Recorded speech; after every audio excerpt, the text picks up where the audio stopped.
So, hello everyone, it's Nikhil Thakur from Bharatpur Das. So, basically आज हाम्रो पहिलो video हो र आज मैले दिनभरिमा के गरिया हो, मैले के कुराबाट के को बारेमा मैले सिक्या हो, त्यसकै बारेमा कुरा गर्नेछौँ। सो बेसिकली मैले आफ्नो ओभरअल आजको दिनलाई एनालाइसिस गर्दाखेरि बिहानमा लेट सेट 9:30 बजेतिर उठेन। त्यसपछि खानासाना यताउता गर्दा गर्दै अनि मेरो फ्यान बिग्रेको थियो। त्यसको लागि मैले क्यापासिटर किन्न गएँ। क्यापासिटर किनेर ल्याएर फ्यानमा लाउँदा पनि फ्यान भनेको चलेन। अनि त्यसको लागि मैले रुम साउनीलाई कल गरेँ। अब उहाँले के भनिरहनु भएको छ भन्दाखेरि कि त फ्यान आफैले लगाऊ, होइन भने 5 गतेभन्दा पनि पैसा मेरो देऊ, होइन भने रुम छोडेर जाऊ।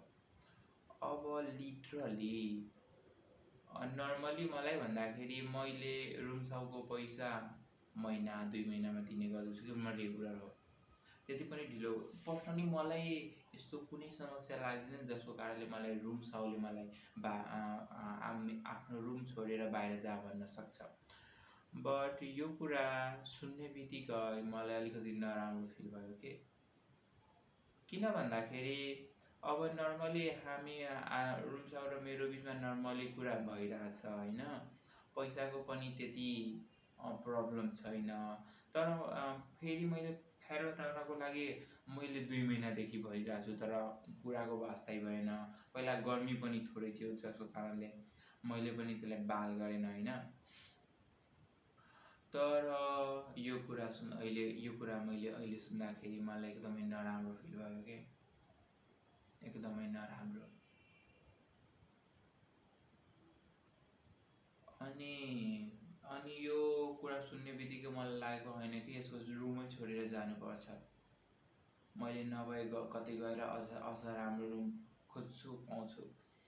फेरि एक समयमा मेरो माइन्डमा यो कुरा चलिरहेछ। फेरि त्यस्तै फेरि एकातिर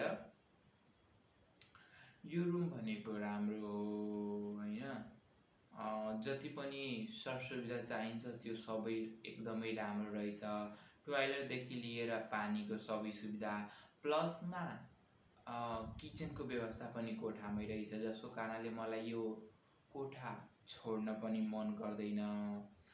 जसको कारणले मैले सोचेको थिएँ कि नभए दाइले भोलि पैसा पठाउँछु अनि भन्छु कि पङ्खा जसरी भए पनि बनाइदिनु पऱ्यो रे, होइन भने लास्ट अप्सन त्यही हो, पङ्खा बनाउन मान्नु भएन भने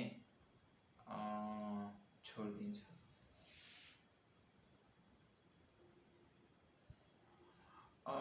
त्यसै क्रममा आज मैले दो दीवाने रास्ते पर यस्तो नामको मैले एउटा मुभी हेरेको थिएँ, जसको लिड क्यारेक्टर भनेको त्यही मृणाल ठाकुर र एउटा कुन हिरो रहेछ। त्यसको मुभी नि मलाई राम्रो लाग्छ।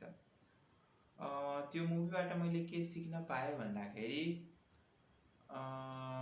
मान्छेले कुरा गर्न सक्नुपर्छ के, कुरा गर्नु सक्नुपर्छ र आफ्नो कुरा अरू सामु राख्न सक्नु पर्यो। एक